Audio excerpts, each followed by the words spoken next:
So aside from all of the personal touches that made this a more stress-free experience than the last clinic we used, they were just much more individualized with our IVF cycle this time. We knew that there was a risk of having multiples, and we wanted to try to avoid that as much as possible, since this is our second child.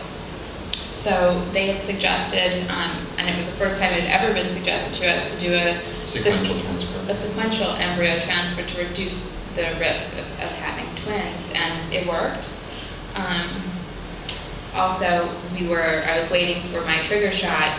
I had to take my trigger shot at the hotel, and I got a phone call from Dr. Yash, who had been reviewing my blood work from that day, and she told me that my blood work indicated that I could be at risk for ovarian hyperstimulation syndrome.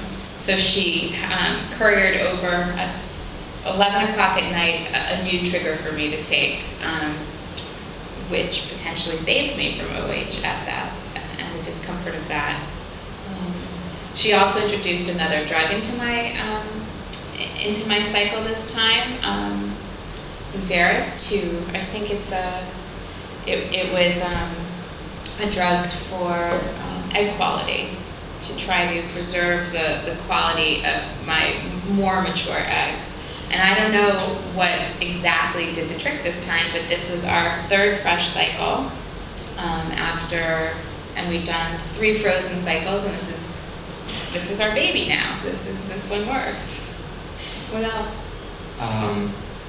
Yeah, I agree. We got more individualized medical care. I think the whole experience here at the clinic, when you come and visit, it is just so much more pleasant. I mean, when we were at the other clinic, we would go and show up in a waiting room, and it would be full. I mean, there would be dozens of people, and not even enough places to sit.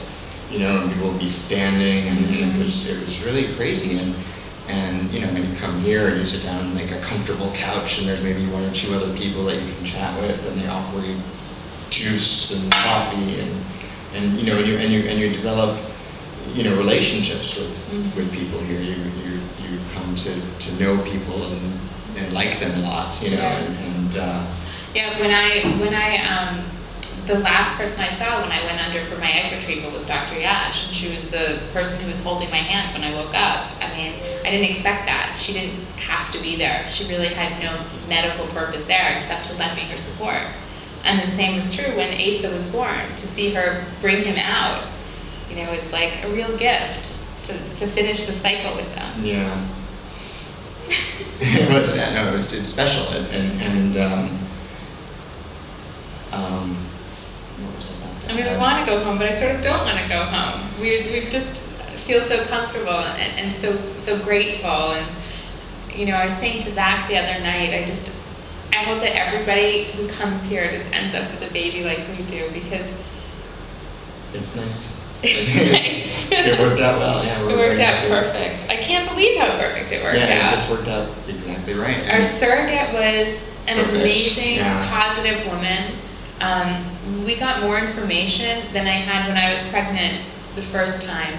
More information about the pregnancy. About the pregnancy. There was never a moment when we said, what's going on in India? Like, why haven't we heard from them? It's every 3 weeks we got some sort of news, whether it was every single document. I mean, every piece of paper connected to her treatment was made available to us electronically and within probably 24 hours. Right. We had test results. We had videos uploaded where we could watch all together. We would wake up in the morning and there was a video of our baby. Mm-hmm. They would upload an ultrasound video, and we got to see him. And there was never a time when we had to ask for anything. And when we asked for things, they were, and the thing is, I mean, even I feel like because we started, we were talking about this before, that we have one good one to start, and so it took away a lot of the pressure, I think, that a lot of other people who are trying to have a baby this way might feel.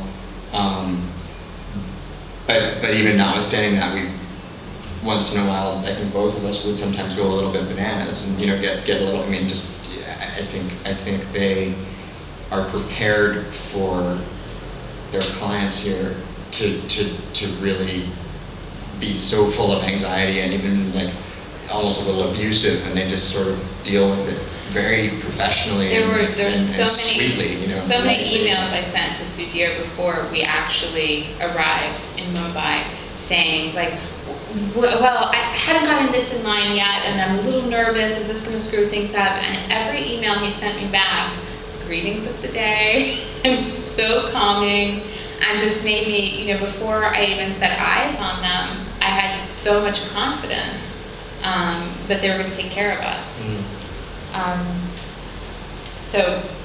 And they did.